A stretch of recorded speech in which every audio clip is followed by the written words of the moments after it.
Welcome to Calicut 101. I'm Selma. I'm Maddie. And I'm Shalay, and we're your hosts. The city's official name is Calicut, but when Arab travelers came and settled there, they started calling it Calicut with a Q. When Europeans heard it from the Arab travelers, they started calling it Calicut with a C. Now we're going to talk a little bit about how Calicut benefited and contributed to Indian Ocean trade. Their main exports were timber, ivory, cinnamon, gold, amber, carpets, grain, pepper, ginger, coffee, tea, and other similar crops. However, their two main exports were spices and cotton. They exported so much cotton that they even had their own type of cotton named after them called Calicut, which was used with fabric that was printed with designs and flowers. On the topic of spices, Calicut was the Portuguese headquarters for trading in the Indian Ocean, and the Portuguese mainly imported and exported spices. Spices were considered a luxury good in this time and were therefore in very high demand. They were used for ritual, medicinal, and culinary purposes.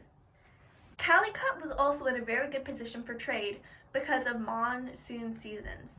They were located on the coast, and they were also a very good spot for traders to stop when there were big monsoons on the ocean, which therefore made them a very popular trading hub. Their currency was phantom coins and silver coins, which means that they also participated in silver trade and had European influence from the Portuguese that came there. The main innovation that they utilized were dhows, which were trading boats used to carry heavy items. They were widely used by the merchants of Calicut. That concludes the topic of trade in Calicut. The ethnic composition of Calicut consisted of 57.7% Hindus, 37.6% Sunni Muslims, and 4.7% other. Alright, now we're going to talk about the timeline of Calicut. Sometime during the 7th century, Arab travelers settled there and began trading. In 1498, Vasco da Gama landed there. He was a Portuguese sailor, and his arrival marked the first recorded contact between Europe and India. In 1511, the Portuguese built a fortified trading post there, which was then abandoned in 1525. In 1615, the English visited Calicut, and in 1664, the English East India Trading Company found a trading post there. In 1698, the French came and took over. In 1752, the Danes came and took over. In 1765, Hyder Ali, the 18th century Indian ruler and military commander of Mysore, captured and destroyed Calicut. In 1790, the British occupied Calicut, and in 1792, a treaty passed signing it into British hands. At this point, the inhabitants returned and rebuilt the city. Calicut is located on the Malabar coast in the state of Kerala in southern India. Here is a map of it on the global scale.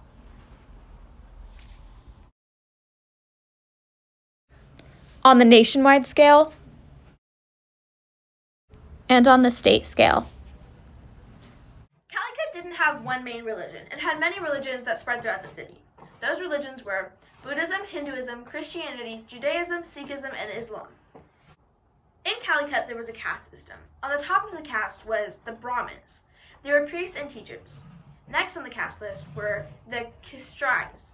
They were rulers and dominated the government. And then right below those were the Vaisyas. They were traders, shopkeepers, and businessmen. And then last in the hierarchy were the Sudras, who were peasants with no rights.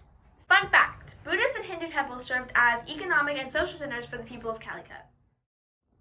At its heyday, Calicut was one of the most bustling trade centers in the world. Its heyday started when Vasco da Gama landed there and really put it on the map in terms of Indian Ocean trade.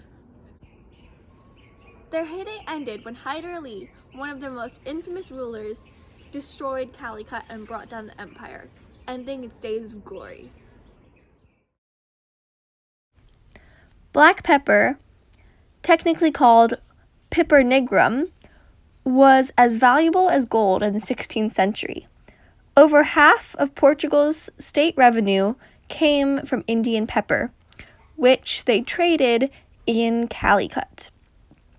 Therefore, it was one of the main exports of Calicut. This is a picture of gold earrings from southern India in the 1800s. It shows how Calicut had access to gold and used it for luxury goods like jewelry. Gold was also one of the main exports from Calicut, as the Portuguese shipped it in from West Africa and dispersed it in Indian Ocean trade through Calicut. This depiction of a South Indian male portrays the Western influence that incorporated itself into society when the Portuguese took over. This Western influence took further hold when the British took over Calicut in 1790.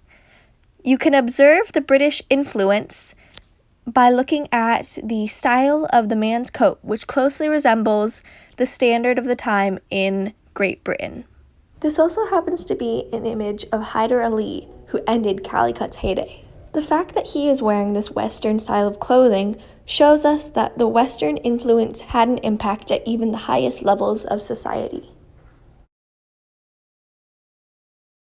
This statue of a Hanuman, which was a figure of great importance in Hinduism, shows us the influence that Hinduism had on Calicut, as over 50% of the citizens of Calicut did practice Hinduism. There were also many Hindu temples within the city. This means that it had a great effect on Calicut and its people. This map shows us the route that Portuguese explorer Vasco da Gama traveled when he explored the Indian Ocean. Vasco da Gama was the first one to make contact between India and Europe, and eventually took over the town of Calicut, making Calicut's participation in Indian Ocean trade solely for the benefit of the Portuguese. This occurred in 1497.